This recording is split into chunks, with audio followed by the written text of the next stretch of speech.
Heck of an agenda you put together here, and I've as a semi-proxy member of the audience, in a sense, because I've been here listening to all the content and seeing your vision play out. It's been interesting. I think you set this up right, and I think we saw that there's a reason to discuss the wider pieces around Ethereum scaling, and then a few of these specific pieces. So far I've found it to be definitely a few angles I didn't see before, and even someone who follows it every day, I found some insight here. Yeah, thank you, Nolan. I've been really enjoying the panels. I think two things. One is the insights and angles that I haven't seen before, and the other one is the energy. I think that I really like people in the blockchain space and Ethereum space because of the energy and like the sense of possibility, and also like the hard work, because it's not something that's easy to explain to mom, right? Mm-hmm. It's like it's hard work, and it's not easy to explain like what you're doing. Yeah, and not easy to explain. I think we have a little more for you today, and I think the not easy to explain part is somewhat satisfied by that, because we have some real hands-on practical stuff coming. I tend to think that especially with blockchains, we've spent so much time explaining things and talking things over, and it's a little bit like the allegory of the cave. We're seeing these shadows, and we're trying to, formulate narratives and pictures and bring those things into reality, in a sense. But we've got one more guest today, don't we, Alvin, who is going to help us picture this stuff a lot better and in a more practical sense. So not as theoretical.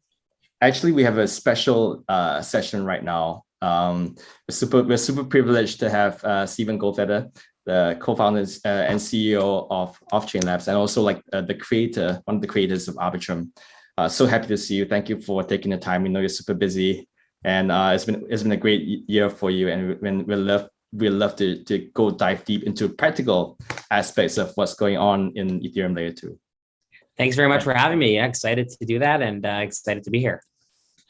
So Nola, I'm going to take it from here, and like really, like this is an honor for us, like dive deeper and like a special session one-on-one with Steven. So Steven, could you tell us before we begin?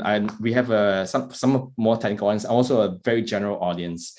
Can you tell us a little bit about yourself and about the founding story of Arbitrum, which is a very interesting story, as we know. Hasib mentioned broadly what Optimus rollups are, what ZK rollups are. I think we have the basic background, but maybe you could share your particular story and the kind of like the founding story. Sure, happy to. So the story goes back quite a while ago, actually. So, well, my story personally, I got involved in the blockchain space in about 2013.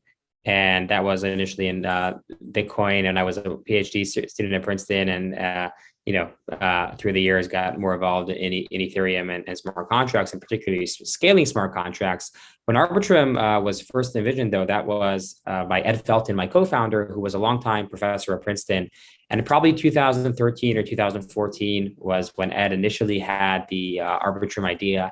And the first, actually, if you look online on YouTube, and you search Arbitrum, the first instance you'll find mention of Arbitrum was a fall 2014 class project at Princeton, which Ed mentored. This is the Princeton blockchain seminar, and Ed was mentoring this project. And it was a project called Arbitrum. And you'll find this video was posted at the end of the semester from January 2015. And the reason why that date is really, really fascinating, I like to say it a lot, is because that's 6 months before the Ethereum launch in July of that year. So, Ed's been thinking about scaling Ethereum and scaling smart contracts for a very, very long time, really. And of course, so the history is Ed went off to the White House. He was a senior advisor to President Obama and deputy CTO of the US. And when he came back in 2017, that's when I got involved in the project, and together with Harry, who fast forward would become my third co-founder of Offchain Labs, we began building out Arbitrum in an academic context. We published a paper, and then it was clear to us once we wrote the research paper that our work wasn't done. It actually had barely begun, that we had this idea of scaling smart contracts, and we really wanted to build this out. And then we formed a company and said, how do we take this work to production? And from the earliest days of the company, even before the company, it was always clear to us that where are we building? We're building this. Well, now there's something called Ethereum, which is the dominant smart contract platform. So we'll be building this on Ethereum and be a layer 2 on Ethereum. The word roll up didn't exist back then. So we had to sort of, people would say, so what are you building? A scaling solution. They'd say, okay, is that a plasma? We say, no, it's not. Okay, so it must be a state channel. No, not exactly. And then we say it's just Arbitrum. And then, thankfully the vocabulary developed along, over the next several months and years. And now there's a good description of what we do and what others similar to us are doing. And that's the basic story of how we sort of got started. And one thing that was really important to us from the earliest days of the company as well was the EVM compatibility, to have this experience which says, the principle is if your code runs on Ethereum, it will run on Arbitrum. If your code doesn't run on Ethereum, it may still run on Arbitrum because you get rid of a bunch of those limitations, particularly around the contract size limit. But the idea is that we want it to be as compatible as possible. And I think that's what we've seen today. And, we're thankful to working with hundreds of projects that are deploying on Arbitrum. And, a lot of that is because they already know the tools, right? They can use the same EVM and compatible tooling that they're using now, the same block explorer that's on Ethereum, the same node providers, all of that works with Arbitrum as well. So that was something that was really important to us. And then there was a lot of building to do, and there's still a lot of building to do. We're 3.5 years into the company. We're about 3 months into our public mainnet launch. And I'm still convinced that this is only the very, very beginning. And we're excited to be here, but we still have our work cut out for us to continue delivering low-cost transactions to users, lowering those costs, and also increasing the capacity so we can support the next billion users that are coming, because I'm convinced that they're coming. Yep. I remember looking at that video, 2015. I think it was a Bitcoin seminar at Princeton, not even an Ethereum seminar because it was that early. And and earlier today, I just actually gave a very small sneak preview of the DeGate protocol built on Arbitrum, and we're one of the hundreds of projects that are working in the Arbitrum One system, and is working great. So thank you for working hard all through the years where even before before rollups became a thing, and you're obviously you are the one of the founders of this whole layer 2 system and movement. So I know that Arbitrum is the largest layer 2 blockchain by TVL, like more than $2 billion, according to layer 2 L2 Beat. And it was and they won the earlier panel. So big congratulations to you. What do you think it has helped you to get to this leadership position? Yeah, thanks. And I appreciate it. And I think it's the TVL, I think, is an important statistic for sure. But also I think the thing that helped us get there is really the projects that we're building within the ecosystem, right? So it's not only TVL, but it's meaningful TVL. It's in projects. It's in, a lot of it's in ETH, but it's like, in DeFi projects or in NFT projects, and the value is really, and that's what's driving the value. So it's really, I think the value is the output, but the thing that we're really doing and really excited about is, boosting the ecosystem and working with companies and excited to have, how do we get more and more people to build an Arbitrum? We have, a really strong number of DeFi projects and NFT projects, and say, hey, what's next? And how can we get them to build an Arbitrum? New sort of categories coming to the blockchain. We have Reddit, of course, that's building on an Arbitrum deployment.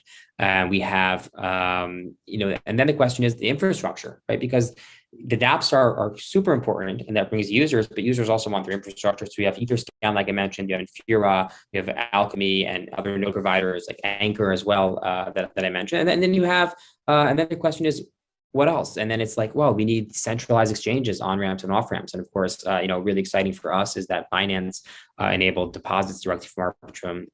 So yeah, I think it's really, really about coordinating an ecosystem. And the TVL is an important metric, but it's there's nothing that I can do on my during my day. And I don't sit down and ask the question of how can I get Arbitrum TVL up. I sit down and say the question is how can I get more people building on Arbitrum and excited about Arbitrum? And that's two parts. One, it's educating people about what we already do. And so like if anyone out there today and you're looking for a solution, a layer 2 scaling solution that can have Ethereum security and also give you EVM compatibility and really fast transactions, like come try Arbitrum. And it's also listening to feedback and saying, hey, you've built an Arbitrum, what's working for you? What do you need? And really trying to foster the community in that way. So that's what we focus on. And the TVL is a nice validation, when we see that value, okay, so there's real value here. And there are projects that are doing really, really well in Arbitrum. That's super, super exciting. But I think that, we try to drive that by just building the ecosystem, and then hopefully, and the TVL just keeps up with that. Yeah, I want. Thank you for that, Steven. I wanted to ask you more, probe you a bit deeper on a fun question. So, what are some of the surprising projects that you've seen on Arbitrum that you say, hey, that's neat or that's cool? It's a great question. So the projects that I guess excite me the most are I guess there are two answers. So one, the projects that excite me the most are really the ones that you couldn't do on Ethereum, right? Because they were sort of priced out. And examples of these on Arbitrum is trading apps that are allowing users to do much lower value trades than they would on Ethereum, right? So if the fees are much lower, right? If you want to trade $10 or even $100, but your fees are going to be tens of dollars, it doesn't really always make sense to do that trade. But an Arbitrum with the fees much lower, it enables. So that's not necessarily a new type of application, but it's a new usage for an application that already exists, right? It lowers the floor and really brings in a whole new world of users, because that's really what we're about. We want to be inclusive to everyone, and lowering fees allows us to be inclusive of all more types of users, and also more types of applications as well. So gaming is another one that I'm really excited about. Some really cool projects that some of them aren't announced yet, but some good announcements coming soon about really cool gaming experiences on Arbitrum. And that's something also which, if you're playing a game but getting charged, every time you interact tens of dollars, it's kind of difficult for most users to play that game. So it doesn't really make sense. I think that's why we haven't really seen so much gaming happening on, say, Ethereum, because the price point just doesn't make sense for users. And also you want a faster experience. So seeing that on Arbitrum is really, it's really exciting for me. And one of the things I'm most excited about. And the other thing I'll say is projects I love when I learn about a project in Arbitrum on Twitter. That makes me so happy. I mean, it makes me, I often ask, well, I wish we were in contact with them so we could be helping them. But often it just really proves the point of the ecosystem, that this is an open ecosystem, Arbitrum. You don't need my permission or anyone's permission to deploy an Arbitrum. And, seeing these projects launch that I don't even know I've never heard of them before. I don't know who's behind them necessarily, or sometimes I do, sometimes I don't. But learning from Twitter really gets me excited, because just, what we're trying to do here is really open up the ecosystem for everyone. And that's the whole point of this whole industry, is remove the barriers and allow people to innovate more quickly. And seeing that actually happen, where there's I'm learning on Twitter, and that fast pace is really exciting for me.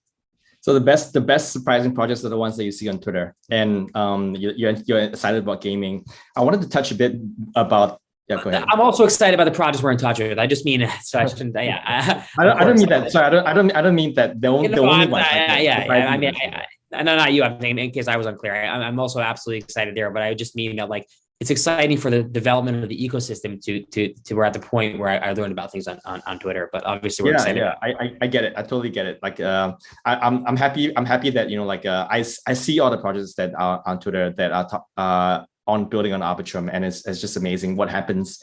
And I remember the first Arbitrum one launch, and we're so excited we were on it, and now it's become within a few months it's become a whole blossoming ecosystem. And I want to touch on one point, which is that recently there was a whole fees debate and the abandoning Ethereum because the fees were too high debate. And what are we talking about when Arbitrum is right here? And I know that Vitalik gave a shout out to Arbitrum in the Discord, and also said that, hey, you know, like congrats on the Binance and congrats on everything, and you know, like clearly like the Ethereum ecosystem is behind you, and you know, like we're thriving, and we're blossoming. Yeah. Absolutely. And yeah, it's really, really, you know, it's exciting for us to be here. And we definitely, Ethereum definitely has not given up on its users. You know, we're building and it's a process, right? So today, you know, Arbitrum is live. We're about 90% cheaper than Ethereum. And that's not the end game, right? So I think, you know, in the coming weeks to months, we'll cut that in half again, at least. And, you know, we're going to, you know, constantly, you know, strive to do as low as we can, but without compromising on our principles, right? We want to get the security of Ethereum. So we really, really want to constantly, you know, re-examine what we're doing and say, how can we make it better? But definitely the exciting part is we're able to deliver along the way, right? We're not saying, oh, we're not going to launch until we're 99% cheaper than Ethereum. We're saying, hey, Arbitrum is 90% cheaper than Ethereum today, and come use that. And is that enough for you? Maybe it is, maybe it's not. And we're going to continually improve that, but improve that in a way where the project's already live. And Arbitrum Nitro is a big upgrade that's coming soon that will help us get a lot of those gains. But most importantly, we're doing this in a way that your average user will be completely, you know, the only reason they'll have to be aware is because their fees will go down, right? But they won't have an interruption. So it should be a really smooth experience for users. And that's sort of, you know, what we're excited about is delivering scalability today and making it better, but not making users wait to experience the gains that we can already give them. Yeah, could you share a bit more about, you mentioned Arbitrum Nitro. Could you like give us a quick, for like a general audience, like a quick, like what is it and what it means for them? Absolutely. So to a general audience, you know, the technology is really, really cool. And for those interested, I encourage you to read our blog post a little more, and we'll be saying more about it. To a general audience, the things that you'll notice are, number one is the fees will go down very meaningfully, estimate by about 50% of what they are today, you know, more or less for certain workloads, but it's a good estimate. And also right now we're throttling Arbitrum capacity. So we will be able to remove a lot of that throttling and really, you know, help us usher in, you know, these next billion users that I mentioned will help us get there and really increase our capacity significantly. So, you know, the experience will stay the same. The fast transactions, the instant transactions you have in Arbitrum, that'll be the same. If you'll launch an app in Arbitrum today, it will still work post Nitro. You'll just have lower fees. So it should be an overall very, very positive experience. What, you know, in a sentence or two, what the tech is doing is replacing some of the internals. You can think of it as a car where we're picking up the hood and swapping the engine, but the car will remain, you know, working as it is. So we're changing some internals of how we do and using some other parts and some parts that are also more closely aligned with Ethereum. And the last thing that users might notice is Arbitrum is really, really compatible with Ethereum today.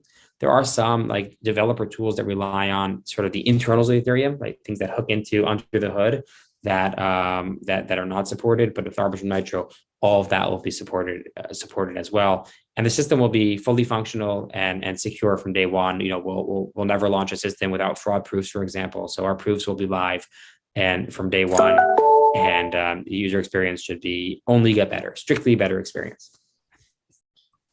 Great.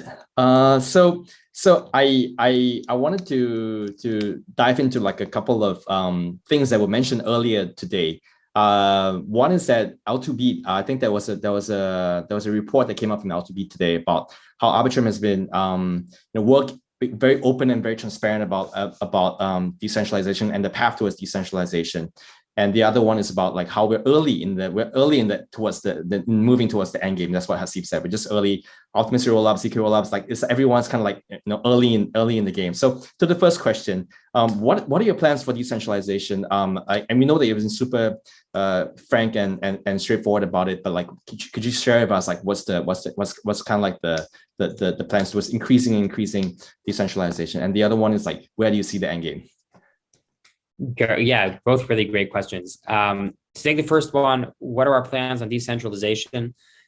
Our plans are to decentralize the protocol, of course, and that has to happen at a point where. So concretely, what does that mean? Right now, for example, we have our sequencer. Our sequencer is run as a single party, but we will decentralize the sequencer using a sort of fair consensus protocol. And to minimize the jargon, what that means is that basically right now, when you submit a transaction to Arbitrum, you submit it to us. You also can submit it on chain. They have a backup mechanism, but the average user looking for the best experience will submit it to us. Going forward, we'll have a committee that you can basically, a decentralized committee that you submit it to, but we'll also give you very strong guarantees, because the things that you want in a sequencer is that they can't manipulate the order of transactions, right? Because as we know, you can minor extractable value, or MEV, is something that users, if you can manipulate order, you can really extract a lot of value from users.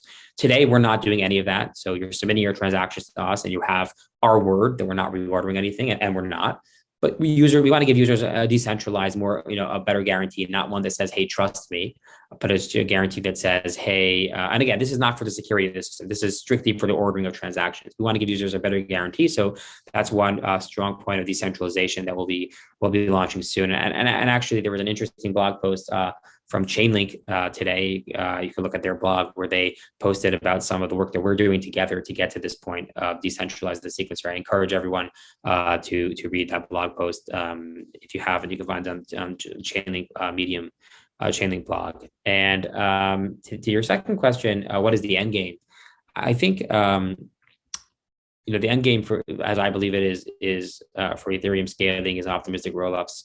There is a narrative that some people are putting out that ZK rollups will get you much cheaper transactions, but that's not really true. Optimistic rollups have some really significant cost benefits over ZK rollups, and there are of course trade-offs at different paces. But I think when it comes to share cost, fundamentally ZK systems are proving validity. So they're actively proving all over every time they're proving. Optimistic systems just don't have that cost. We don't have to prove, and that proving cost is high. It's roughly, it's orders of magnitude more expensive because their proving cost requires you to do elliptic curve operations. So I think fundamentally, optimistic rollups are going to be the scalable solution long term. And there was a really interesting, speaking about the L2Beat folks, Bartek from L2Beat put out actually a thread on this point today, in more detail about the benefits of optimistic rollup for ZK rollup. And again, there are trade-offs all over the place, but I think that the correct trade-off is optimistic rollups. And then, I also think I should say that technology will develop over the next 5 years. So will Arbitrum today look like Arbitrum in 5 years? Most likely it will have many differences, but that's true for any product. The ZK rollups of today won't look like the ZK rollups in 5 years. So you shouldn't confuse what I'm saying of I think optimistic rollups are the end game with saying I think Arbitrum today is in its final state. I think we have a lot more to go, and we have a lot more research to do as an industry, no matter what you pick, what your solution of choice is.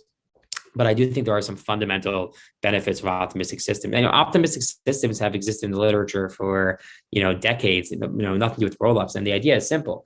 Take your favorite ZK rollup system, and I'll say to you, hey, just don't publish the proofs, right? So don't publish the proofs. Don't do the proving, right? That's going to be a lower cost to operate system. And particularly if you already have people running nodes, or be running nodes anyway, they can do the verification for the optimistic system.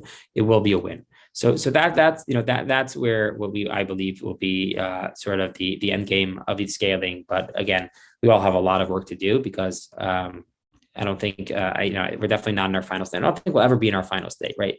Ethereum's not in its final state. I don't think we'll ever be. So yeah. Great. And I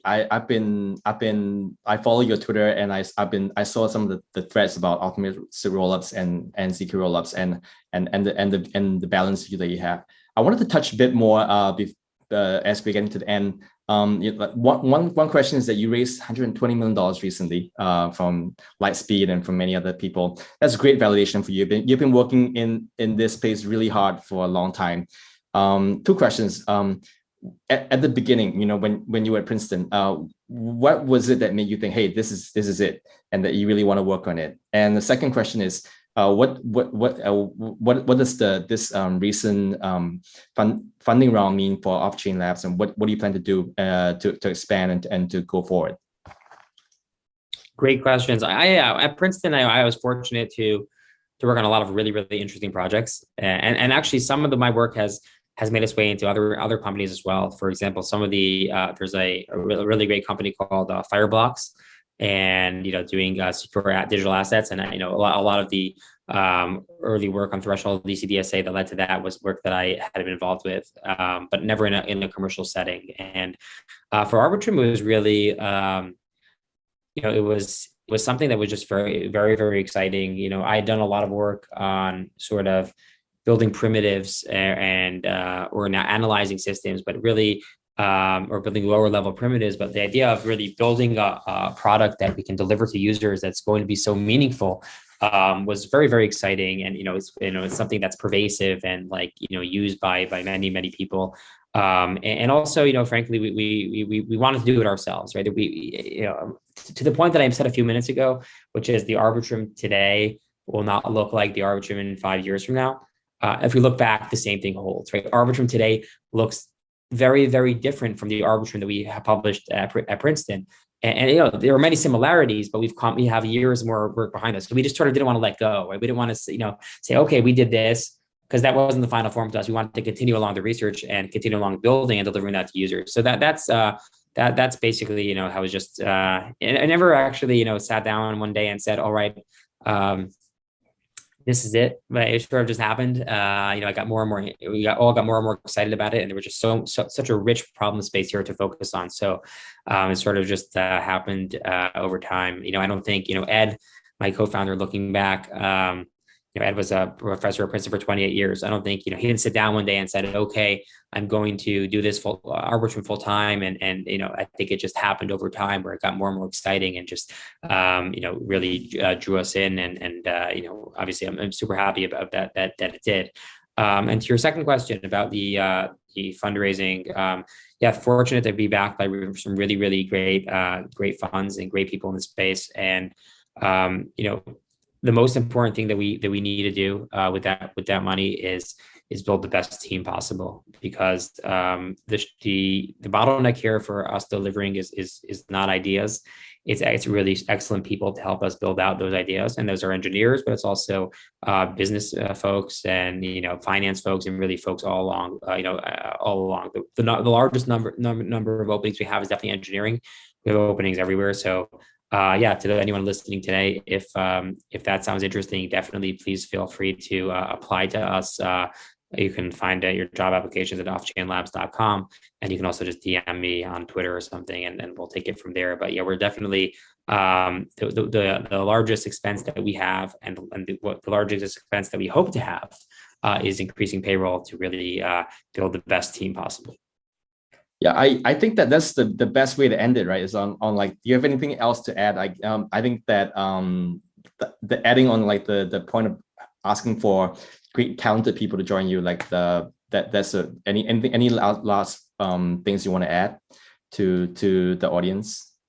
No, I think that I'm happy to end there. Feel free to reach out, and again, thanks Alvin, and thanks to the larger DeGate and CoinDesk teams for hosting this. Really happy to be here, and thanks for having me.